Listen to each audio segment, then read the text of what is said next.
It is the glory of God to conceal a matter. To search it out is the glory of kings. This is the Message to Kings podcast.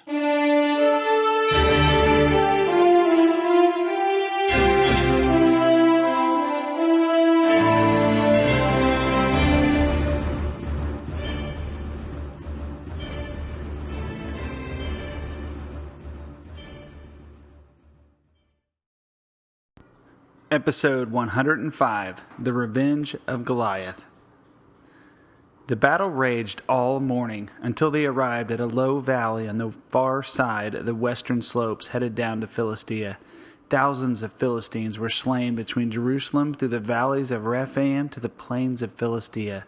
But at a great recess in the land, a huge giant stood shouting defiance to Israel. Dead Israelites lay at his feet. Israel's advance ended this great recess in the land. Even the mighty man stopped to glare at this beast of a man, whose spear was huge and tipped with a club-like spearhead, while an enormous sword was sheathed at his back. "Bring me David! Bring me David! Bring me David!" Eleazar had had enough. In fury, he walked away from the cluster of his men, but he was held back by another mighty man when the next challenge came forth. "I challenge David, and David alone. Bring me the lion, and I will kill him here, right here. We put an end to Israel's rule in this age, today, now."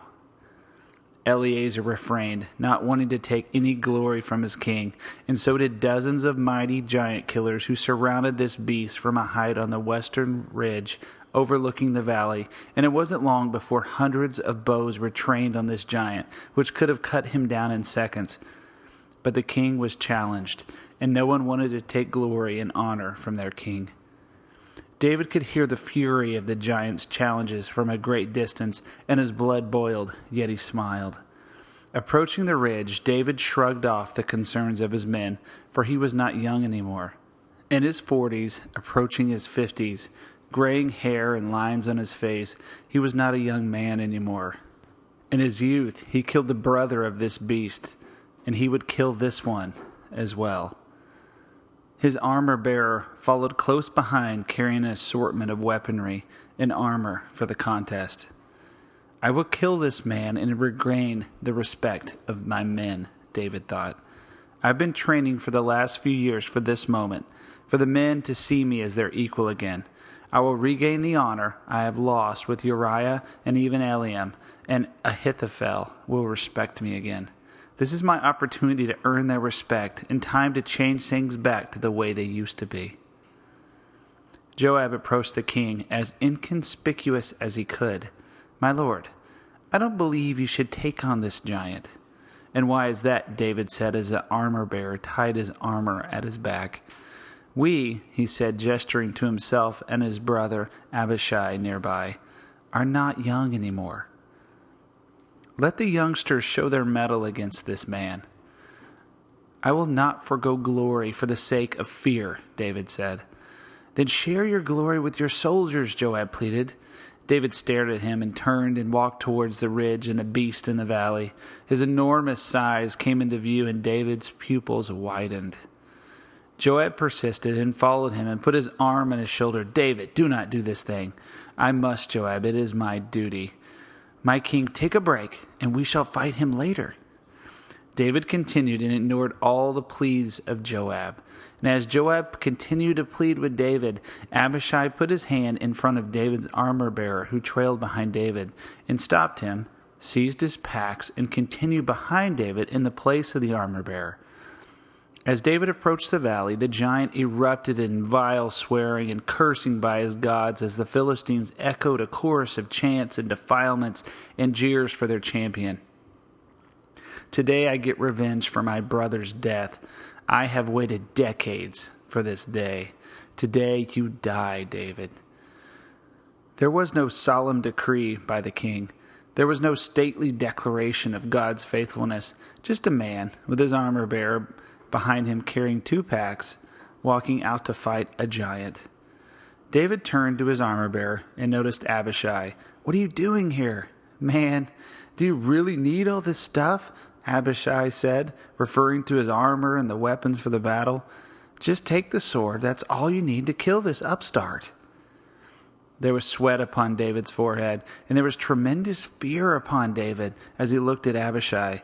He put his hand on Abishai's hand. "Thank you for coming and being with me, my nephew," David said as he took the sword and turned around. Abishai lowered David's pack and dropped it, and walked back to his position with his pack, not off the field of battle, but distance enough for a normal man to not interfere, for armor-bearers were not allowed to interfere in challenges unless there is permission granted or interference by the other armor-bearer. Abishai looked over at the fool behind the giant, the Philistine armor-bearer, and laughed to himself. No worry there, for he could see the fear in his eyes, but there was an element of mischief in his demeanor. Then he remembered the fear in the king's eyes, King David. Yes, he recognized the fear. It was full-blown, the same fear that causes battlefield paralysis. If nothing would be done today, David would probably be dead, because he never knew a man who had that look in his eyes that survived a battle. It was the fear of death. It had overtaken David when he first looked upon the giant. The giant had rage, for he wanted revenge over David for the death of his brother, a revenge decades in the making, and in the contest of rage versus fear, rage always wins in war. David looked like a mouse compared to this vile brother of Goliath. Furiously, the giant ran towards David, his steps causing the earth to shake, until he stopped within 30 feet of David.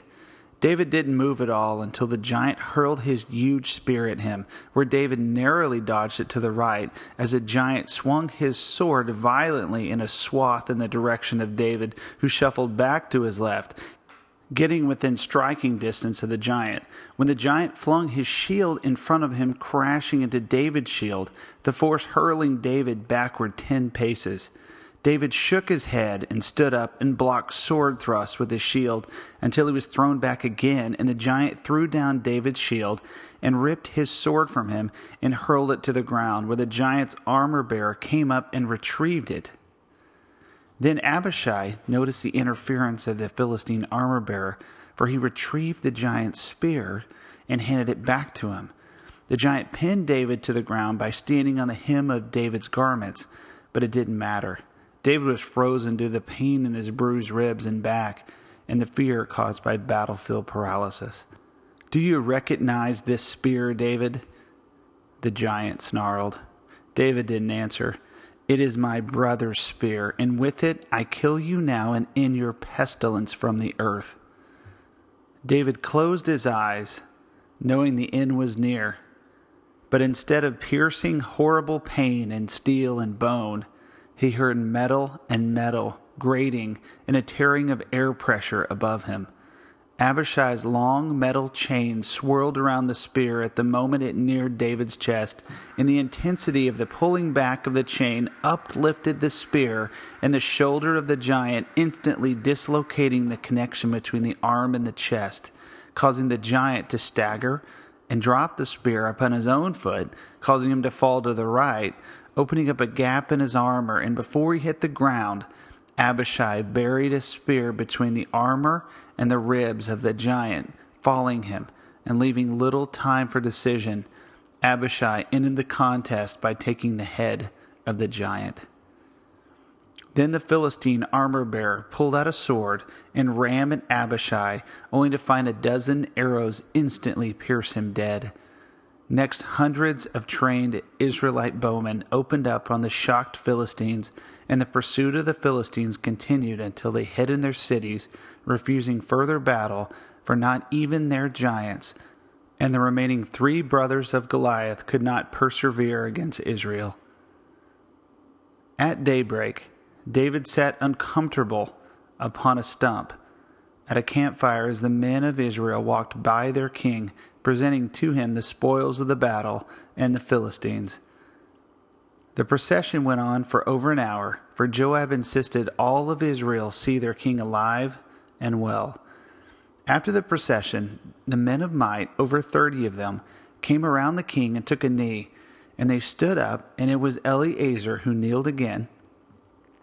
and spoke without looking David in the eyes, "My lord, when I saw today, and when I look upon that horrible moment, when I saw my king nearly die before my eyes, I see it again, a vision of an Israel without King David, and I cannot bear it. You, my lord, are the light of Israel. You are the Lion of Judah. You are the greatest king we have ever known, but Israel cannot lose you. We cannot lose you. For this reason, I am willing to give my life for yours. Never again can you go before me in battle. Your life is worth more than mine." With this, he fell prostrate before his king. Tears of pain and tears of shame and tears of honor poured down David's face. He looked at the other men and asked them, "Do you feel the same?" Without words, they all knelt to the ground and bowed low before their king. David hung his head low and cried until Eleazar spoke again. "Never again will you go out with us to battle, so that the lamp of Israel will not be extinguished." And in honor, David agreed to all that the men asked of him.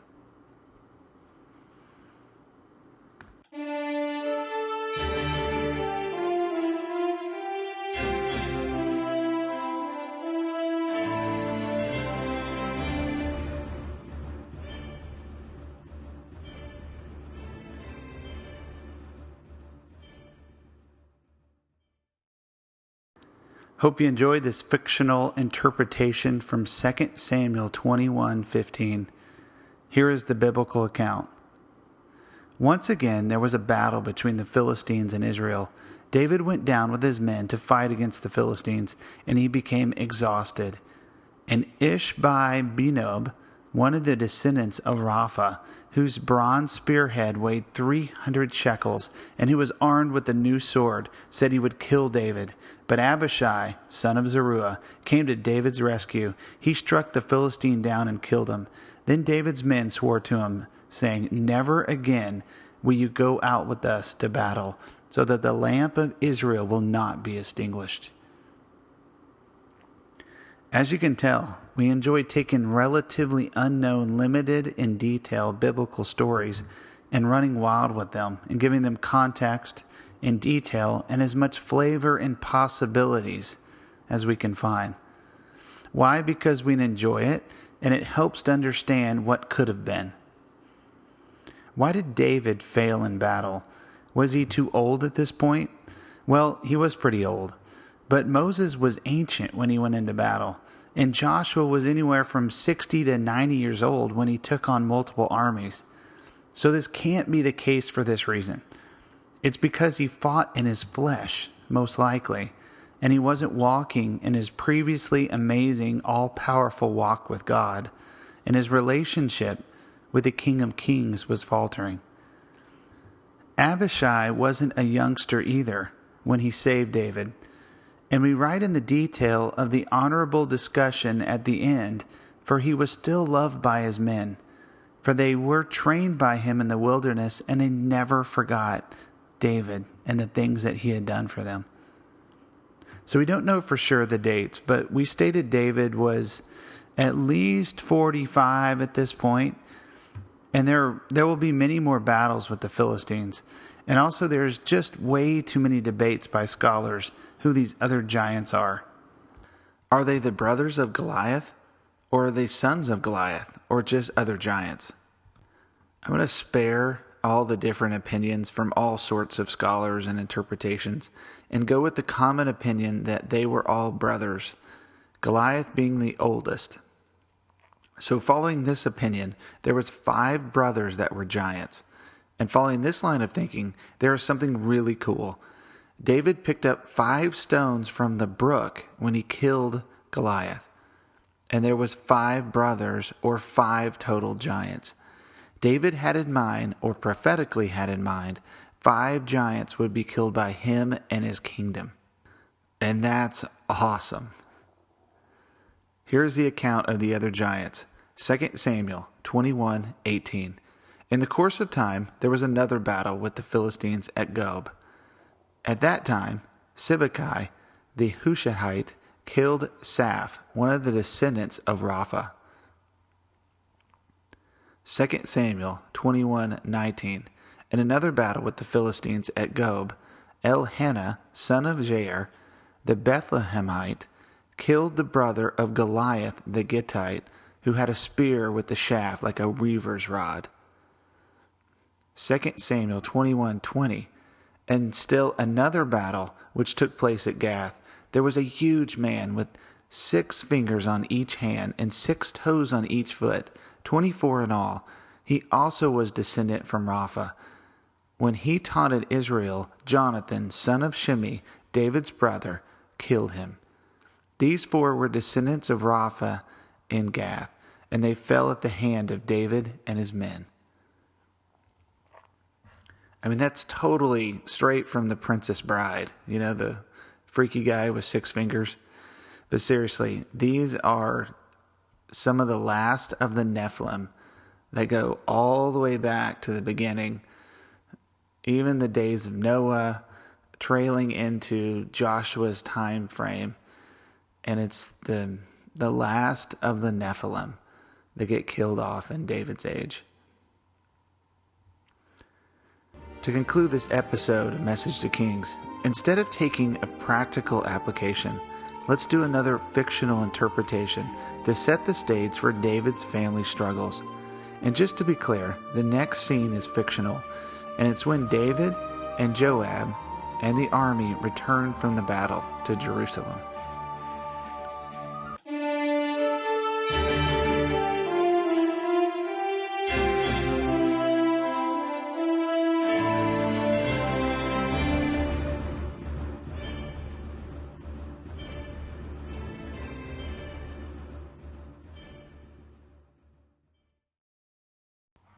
Joab looked up at the city gate and the entrance to Jerusalem. 2 of those Philistine gold pieces, if those wretched sons of David are at the city gate. You're on, bro, Abishai said. The streets were covered with cheering ladies and dancing, and there was singing, and the Levites led the way carrying the Ark of the Covenant. As the Ark entered the gate, the crowd erupted and trumpets blasted, and every tower and gate was covered by cheering, exciting, worshipful populace. At the gate, high upon a stage, was the sons of David. Highest of all was Amnon, the eldest of David's sons. Near him was the long-haired Absalom. Each of them were surrounded by their friends and admirers. Some of the men of the army bowed in honor of David's sons, while other men ignored them. Joab and Abishai claimed their places by the city gate and watched the rest of the army march by. Joab and Abishai each congratulated and applauded their men's bravery. "You owe me 2 pieces, brother," Joab said to Abishai quietly. Abishai surrendered the gold pieces as men continued to rush by. The soldiers continued, and the procession continued up to the city citadel. But Joab and Abishai stayed at the city gate, receiving the last of the army. The crowds thinned, and Joab watched the sons of the king, namely the eldest Amnon and the long-haired charismatic Absalom. Amnon seemed an immature glutton, but aggressive in nature, and one would destroy the kingdom by sheer fleshly will, while Absalom came off attractive, impressive, and very persuasive, for many more men bowed and honored him over his elder brother. Just then, a beautiful woman appeared on the scene, but Joab knew the woman and refused to look upon her like other women, for she was Tamar, the daughter of David.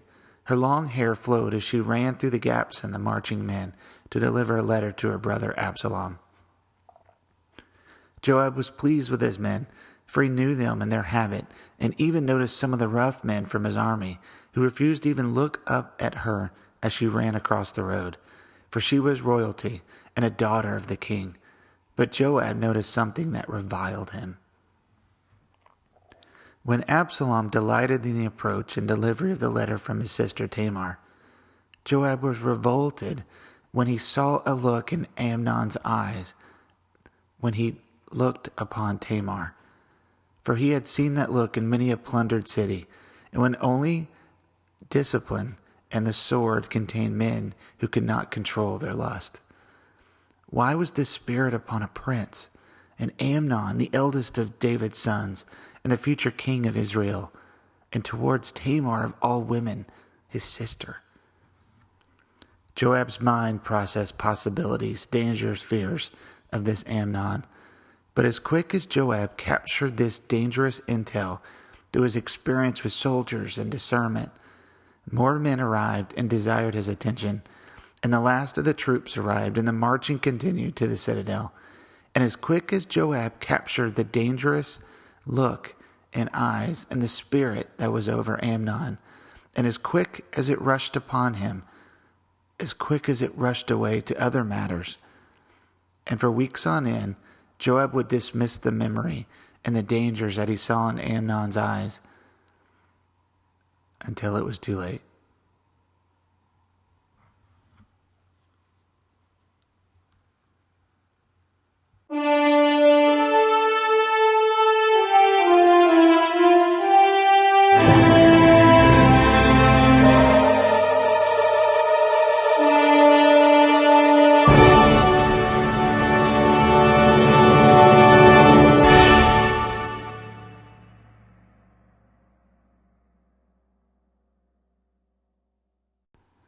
Thanks for joining us for this episode of Message to Kings.